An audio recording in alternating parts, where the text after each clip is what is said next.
get this back, you can whoop up a snack on propane. When it won't light, if it won't light, or if it won't light, try propane. We're gonna make porterhouse steak. It's my favorite kind of steak. It's like half a filet mignon and half a New York strip. Way back when, butcher decided that we no longer had to choose between a filet mignon and a New York. Instead of cutting it this way, we cut it this way. And then we get to have a little bit of both, along with the bone and all this good flavorful marbling and fat along the bone to soak into the meat as we cook it. So this is going to turn out really excellent. Wait till you see. Along with that, we're going to make some French fries. We got a personal deep fryer, and we're going to fire that thing up, and we're going to see what we can get out of it. And on the healthier side, we're going to have a tomato salad, and we're going to get busy on that right now. Potatoes. They're great, but they grow in the dirt. So before you use them, you got to wash them.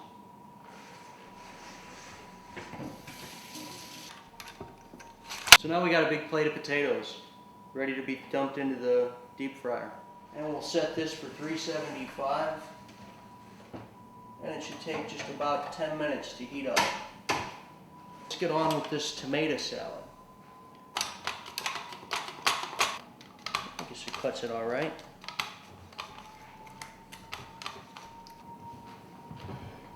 And to add a little color, because half the meal is not just what the food tastes like, but really the presentation of it's oh so important. No salad is complete without onions. Now these onions are Vidalia onions. They came about almost accidentally in Vidalia, Georgia, when Mose Coleman harvested one of his field of onions, and much to his chagrin actually, they weren't hot, they were sweet. And the town wasn't happy about that. They were, at the time, they weren't out buying white onions expecting them to be sweet. That's what you buy red onions for. But as time went on, the onion grew in popularity, and they now have a Vidalia festival in Georgia.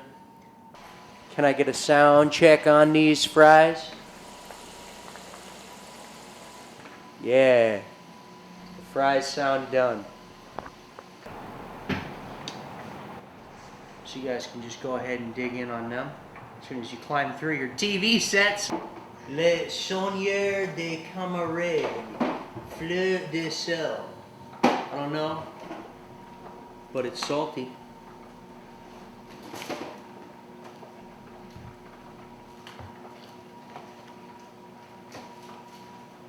Good shit. We're gonna rub the steak with a seasoning. I'm gonna use Napa Valley Meritage. It's from Fox and Oval, downtown Chicago, and it's really good stuff. We're just gonna sprinkle some of this on there, and then just smear it on. That's why it's a rub, because you rub it into the meat. These are cool because they're flavorful, and the flavor cooks right onto the outside when you're cooking it. You don't have to marinate it. It saves a lot of time. And before we get real busy out here on the grill tonight, I'd like to thank Home Depot for supplying the propane used to make this grill show a reality. Now, as I'm looking at the grill here, I'm looking at the hot part of the grill right here. This is called the infrared heat zone. Temperatures go up to about 1500 degrees. It means I want to keep the thickest part of the meat right in the center of the heat zone because it's going to take the longest to cook.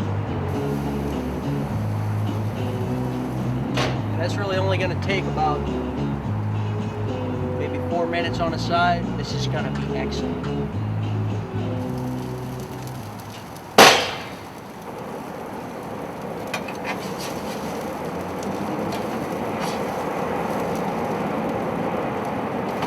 Time to flip them already.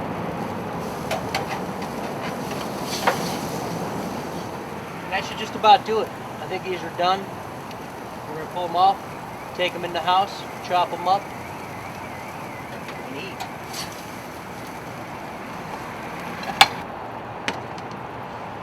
Well, we're done. We've got the steaks done.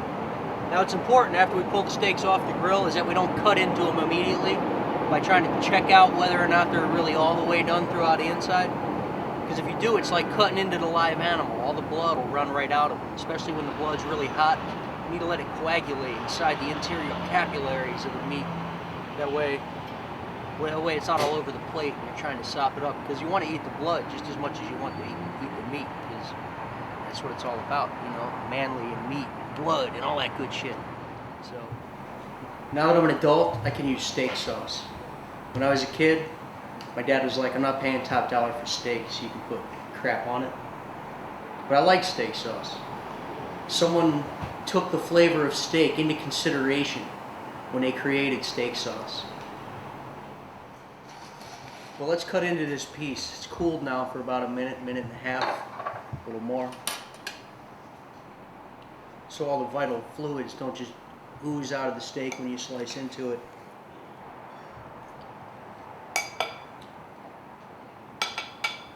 Oh man,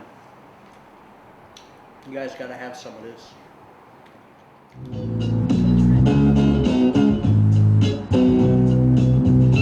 When you want to make dogs, but there aren't any logs, propane. Chicken breasts are the best, they can